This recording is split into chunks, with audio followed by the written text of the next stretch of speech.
मेरी मिसेस के नाम से एक HDFC बैंक में अकाउंट है।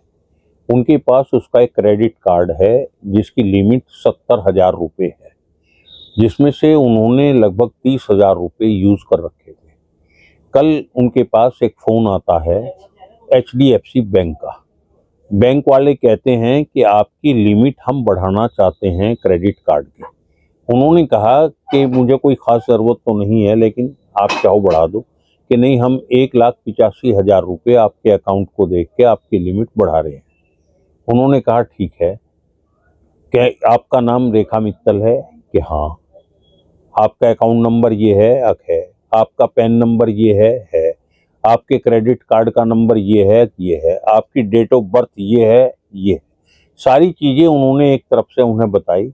उन्होंने कहा हमने आपकी लिमिट बढ़ा दी है और इसमें आपका कोई पैसा खर्च नहीं होने का। आप इसमें एक OTP नंबर आएगा, उसे आप बता दें, जिससे कि आपकी लिमिट जो है आपके अकाउंट में बढ़ा के भेज दी जाए। उन्होंने वो OTP नंबर बता दिया तो उसमें जो बैलेंस पड़ा था उससे भी 3,000 रुपये फालतू, यानी 40,350 रुपये निकाल लिए। निकालने के बाद फिर दोबारा उन्होंने रिपीट किया इसी कहानी को। वो रिपीट करने पे वो समझ गई कि ये कहानी जो है दोबारा बनाई जा रही है।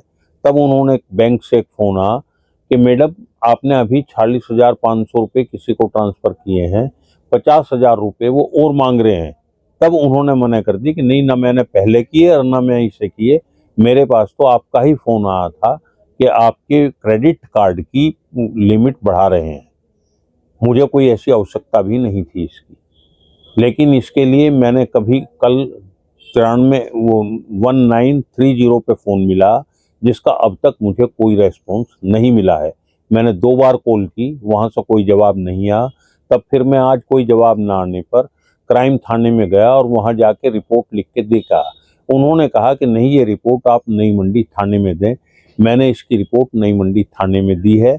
मैंने वहाँ से ट्रांजैक्शन नंबर भी निकलवाने की कोशिश करी HDFC बैंक से कि वो किस अकाउंट में गया।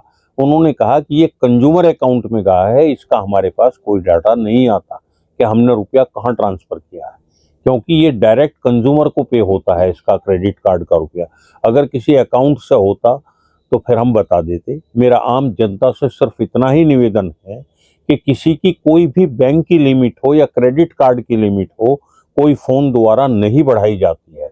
आपसे निवेदन है कि इस तरीके के मैसेज अगर आप पे आएँ तो इससे बचें। किसी को भी अपना OTP नंबर न बताएं और ना ही ऐसे उन लोगों से बात करें।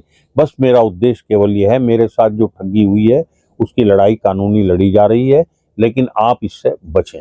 अच्छा, साइबर ठग किस तरह भरोसे में लेते हैं लोगों को? जो साइबर ठग का मेन भरोसा है कि जैसा उन्होंने मिसेस से बात की, बात करने पे उन्होंने सारी बात में उनकी सारी चीज़ें असल बताई कि आपका नाम ये है, आपके पति का नाम ये है, आपके घर का एड्रेस ये है, आपके आधार कार्ड का नंबर ये है, आपका पैन नंबर ये है, आपके क्रेडिट कार्ड का नंबर ये है।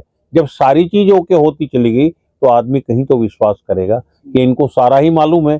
फिर उन्होंने ये भी कहा कि आपकी जो लिमिट है वो 70,000 रुपये है। परसों आपने एक मोबाइल खरीदा था 28,800 रुपये का, वो आपका कैन होकर आपके खाते में इतने रुपए बैलेंस हैं। आगे जो है हम आपके 1,85,000 रुपये कर रहे हैं, तो कहाँ तक विश्वास न करें। तो इसलिए कहने का मतलब ये है, आप बड़े सावधान रहें।